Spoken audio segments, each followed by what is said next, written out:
Shalom, salam sejahtera untuk kita semua. Perkenalkan, nama saya Marlingga Tigis, NPM 2161 201024 dari Universitas Widagama Mahakam Samarinda, Fakultas Ekonomi, Program Studi Manajemen, kelas 5B.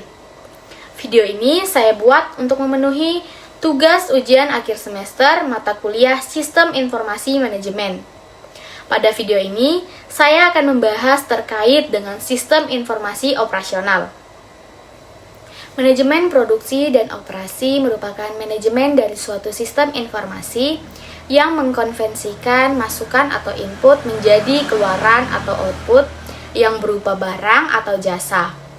Hal ini berkaitan dengan pelaksanaan fungsi produksi dan operasi, memerlukan serangkaian kegiatan yang merupakan suatu sistem.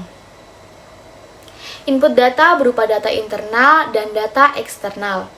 Data internal merupakan data intern, sistem keseluruhan yang mendukung proses pengolahan data menjadi informasi yang berguna.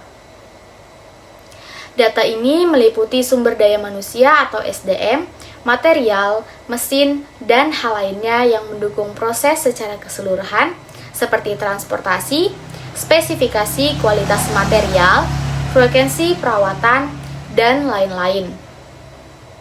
Data eksternal perusahaan merupakan data yang berasal dari luar perusahaan yang mendukung proses pengolahan data menjadi informasi yang berguna untuk perhitungan kos dalam manufaktur mulai dari awal hingga akhir proses.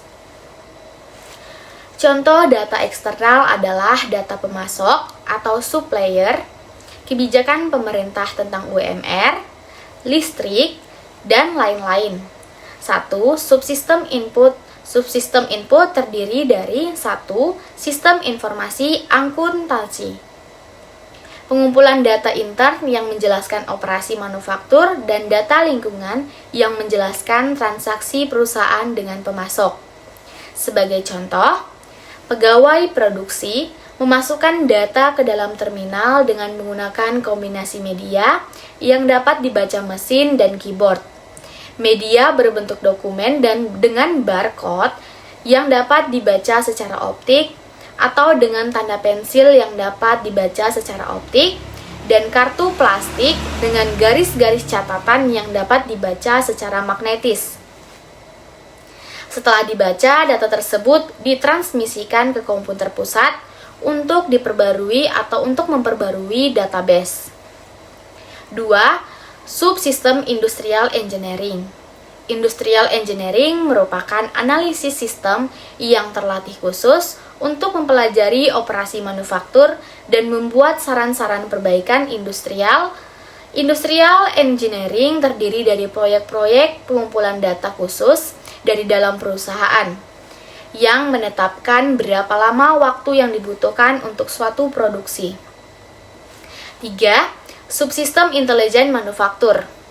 Subsistem intelijen manufaktur berfungsi agar manajemen manufaktur tetap mengetahui perkembangan terakhir mengenai sumber-sumber pekerja, material, dan mesin. Adapun yang termasuk dalam subsistem intelijen manufaktur adalah 1. Informasi pekerja.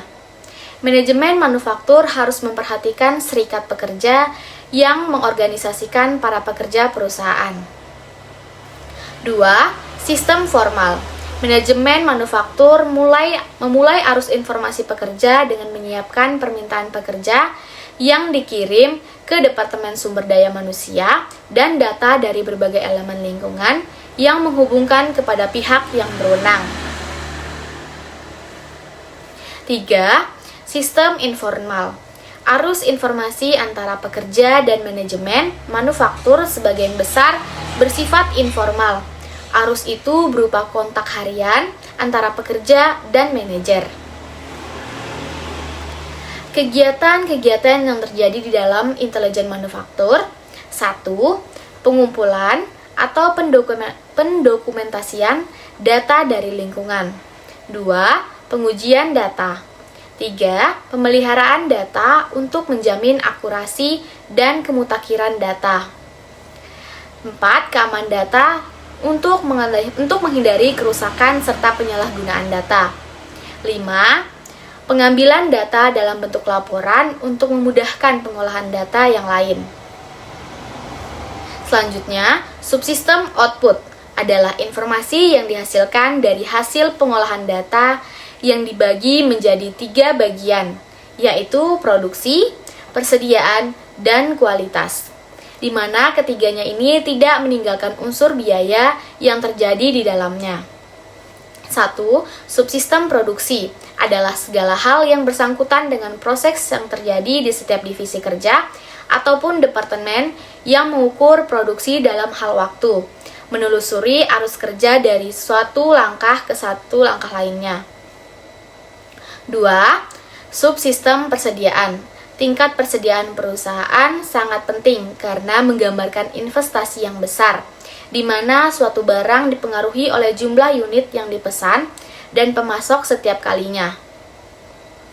Dan tingkat persediaan rata-rata dapat diperkirakan dari separuh kuantitas pesanan ditambah safety stock. Subsistem persediaan memberikan jumlah stok, biaya holding, safety stock, dan lain-lain.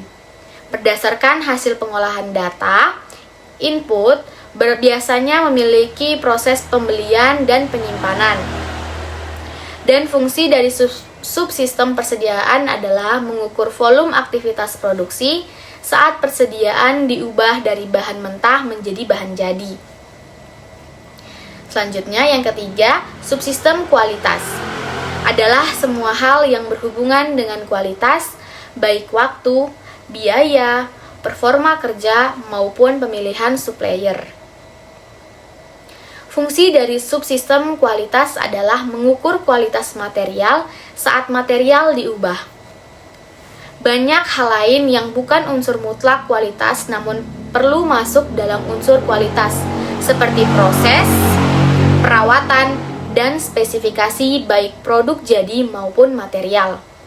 Subsistem kualitas mempunyai pendekatan khusus untuk meningkatkan kualitas produksinya dengan menggunakan Total Quality Management atau TQM, yaitu manajemen keseluruhan perusahaan sehingga perusahaan unggul dalam semua dimensi produk dan jasa yang penting bagi semua pelanggan.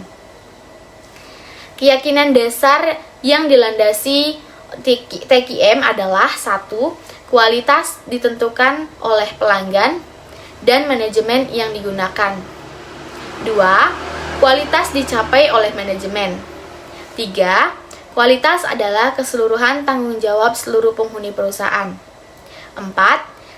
Subsistem biaya. Komponen biaya termasuk dalam semua subsistem yang ada. Tujuan perusahaan manufaktur secara umum adalah mencapai keuntungan dari hasil penjualan produknya. Oleh karena itu, sebuah subsistem tidak akan pernah terlepas dari unsur yang terjadi di dalamnya. Subsistem biaya berfungsi untuk mengukur biaya yang terjadi dalam proses produksi terjadi. Unsur-unsur pengendalian biaya ada 2, yaitu standar kerja yang baik dan sistem untuk melaporkan rincian kegiatan saat terjadinya proses produksi dan yang akurat. Subsistem biaya dibagi menjadi 2, yaitu 1. Biaya pemeliharaan.